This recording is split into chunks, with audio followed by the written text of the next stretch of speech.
যেদিন থেকে তুমি মহিলা কমিটির মাথা হয়েছে সেদিন থেকে তুমি তোমার এই স্বামীর দিকে একদম দেখছোই না। বেশি বাড়াবাড়ি করলে স্বামীগুলোকে কিভাবে জেলে ঢুকাচ্ছি দেখেছো তো?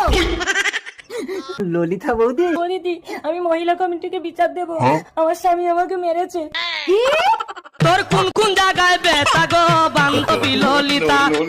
ললিতার কোথায় ব্যথা আমি দেখছি। তোর স্বামী কি জন্য মেরেছে? এই বাচ্চা আমার স্বামীর মতো দেখতে হয়নি বলে আমাকে মেরেছে। স্বামী ঘরে আছে, ডাক্তার। এই বালেশ্বর, তুই তোর বউকে মেরেছিস কেন? এই বাচ্চা আমার না। কি করে বুঝলি এই বাচ্চা তোর না? আরে মহিলা কমিটি ম্যাডাম, বাচ্চার মুখটা তো একবার দেখুন।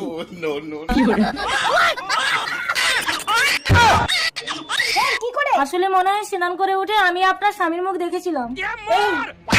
কারো মুখ দেখলে বাচ্চা কখনো হুবহু তার মতো দেখতে হয়? তা তুমি বাড়িতে থাকো না কেন? এই একে কি দিয়ে মারবো রে? একে মনে হয় এক এক।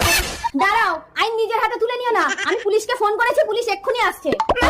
এ কুত্তা চল, হাড়িতে মুখ মারিস।